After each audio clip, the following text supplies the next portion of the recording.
They are KEiiNO. That is Tom Hugo, Alexandra Roten, and Fred Bouillot, serving that Sami indigenous realness.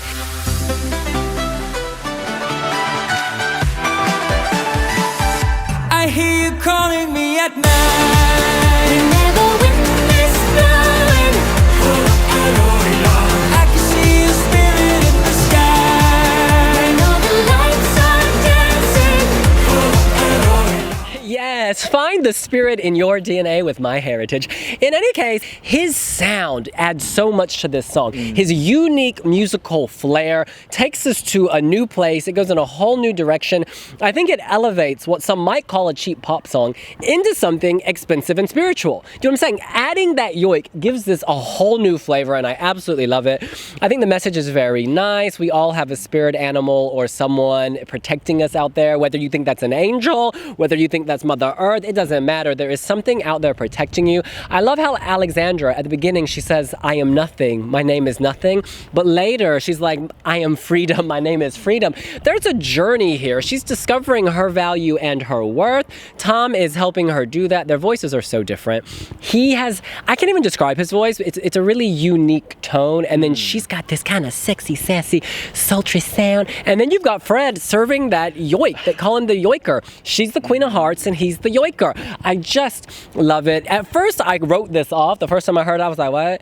But it's just grown on me so much. I think the staging was actually quite good in Norway. A lot of people were critical of it, but I really liked it. They're obviously not going to have 5 million drummers at the end. They're going to replace it with something else. It felt like a concert, like an indigenous concert. Not indigenous is the wrong word. A spiritual concert. It's just magical, magical, magical. Yeah, I mean, I think this is so fantastic. The song grew on me a lot out of the 10 songs at Melodi Grand Prix. And now, I mean, I totally love it. I mean, it's very rare that with these kind of dance songs, you actually get brilliant voices attached to, but I think the main thing is that in the first place, Tom and Alexandra can sing. Amen. And sing well. And I mean, the yoiker is its own element. I mean, you know, Sweden has tried, 3 times now to get yoik through and hasn't managed it. Whereas this is the thing that I love about Norway is they're bold, they try something new, they go for a challenge. And, you know, I mean, I think it's an upbeat song, and this is often said in most years, but this year it really is a ballad-heavy year. And this is an upbeat song. It has a lot going for it. I think the melody is instantly catchable. You know, everyone knows about the Northern Lights when you think of Scandinavia, so it plays in that cultural heritage. And yeah, I mean, it has that ethnic element there with the yoiking that will appeal to the juries. It has the modern pop sound for televoters. I just think this is a really smart package. And actually, I agree with you. I think staging, there was a lot of fun stuff they did with camera shots with the 3 of them kind of back to back. Yeah. It was very, there's lots they can do with that. It's like a fantastic threesome. So I think this is brilliant. I think this is really good. Good work, Norway.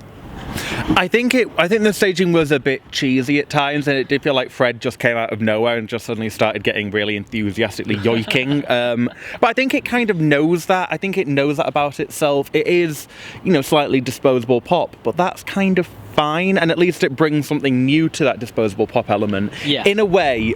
And I mean this in the nicest way possible, it reminds me a lot of Monsters last year, where I think it will have a lot of fans, particularly in the Eurovision fan community. I think there's a lot of people that will get behind this, and I've seen that at like some of the preview shows that happen around in London. They have one, and they won the vote, and I think that so did Monsters last year. So kind of you can see like Monsters didn't do great. A lot of people have called this the fan wank entry of the year, and I mean, it's a silly term anyway, but I can see like there were some people that were like, oh, this is the winner of Eurovision 2019. It's like, hang on, no. But I think it'll do well. I think it's a respectable entry. I think it'll potentially do better than Norway have the last few years. And yeah, I think that it's enjoyable. At the end of the day, it's 3 minutes and it's just fun. And so long as they keep the fun in the staging and they just polish up a little bit, I can see this safely making it to the final. Will it do a huge amount when it gets there? Maybe not, but I think that this is one that, you know, it'll be played at Euro Club for years and years to come. I think everybody's going to remember this. I love that moment where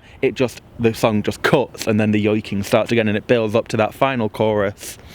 it has all the perfect Eurovision tropes in it to do well. So I think it'll do surprisingly good.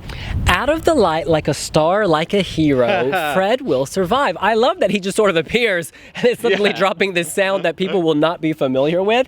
It catches you off guard in a very good way. And Eurovision is about surprising people. Eurovision is about making people feel something, and people will feel something when they hear this very unique ethnic sound, which I'm sorry, we don't hear on the radio ever. Here in the UK, we don't hear that sound on TV ever.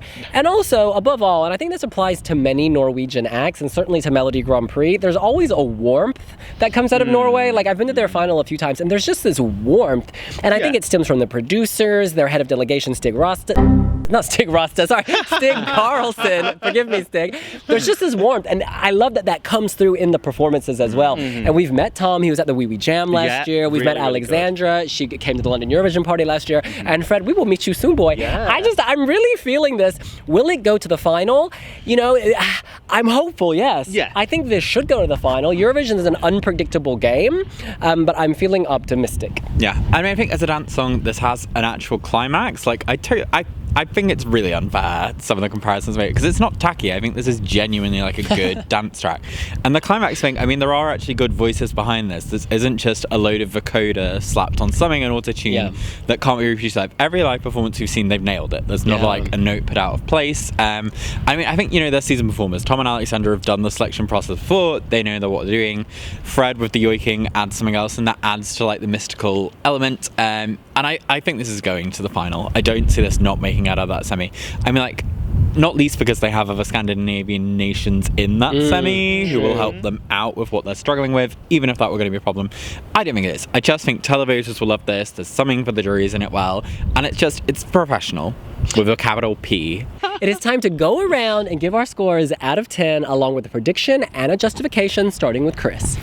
I'm giving this a 7.5. That was kind of my initial score when I very first heard it. I thought it was really good. Has it dropped a little bit for me since then? Potentially, but I think when people first heard this, that's, you know, the ultimate thing. And I think it will get a lot of points just from people enjoying it when they first hear it. Do I see it potentially flopping out in a kind of Verona way? Yes, maybe. Do I see it succeeding because it's joyful and it has, you know, it kind of has a nice message like a Bojana Stamanov, and that did really well. I can see it going either way. I'm not confident enough about it. I think we need to see better staging than we did in Norway, and hopefully we will see that in Tel Aviv. I mean, it's an 8.5 out of 10 for me. I think this is really good, really strong, and I expect this to do very well. I think this could challenge for top 10 in the grand final. I really do. Spirit in the Sky, Spirit of Madonna. I'm looking at you. I'm seeing you. What's that song? Music makes the bourgeoisie come together. In any case, I hear you. I see you. There's a lot of information here. I agree with you. Staging will be key, actually, because if they nail their staging, and Norway often does nail their staging, this could go very, very high. If it's a little bit off, it will impact the whole thing, simply because this song, I feel like, it walks a fine line between tacky and super amazing. Like, it's a very fine line, and staging makes the difference. But I have faith. I have faith in them. My score is an 8.5. I just think it's likable, and that's one of the best compliments you can give a song in a competition like this. Ultimately, you know, this is like Miss Universe. It's not just about the beauty, y'all. It's not about the answer. It's about likability, okay? Who is the ice princess and who is the warm, generous queen? And I think they are more warm and generous queen, a la Miss Venezuela. In any case, we are not the only Wiwi bloggers around the world. There are dozens of us everywhere and lurking in every corner, and they have also given scores out of 10, and the overall global average is... Yes, Norway! Yes, 7.7. That's a big score. We talk about getting over a 7 is good. Approaching an 8 is magical. Yeah, no, that's really, really strong. I think it is one that will definitely resonate with Eurovision fans, which might help it on the semi, because that's often when we say that it's more fans watching, so Absolutely. I think this is fantastic. I don't think it's just for the fans. I think this has wider appeal than that. This is for spirit animals. This is for the Aurora Borealis. Curly, where are you? Curly! In any case, that is what we think. What do you think? Are you feeling the spirit in the sky? Who is your spirit animal? Do you think Norway is going to the final? And is it a fantastic show? Let us know here on Wiwi Blogs. Yoik your way down in the comments below.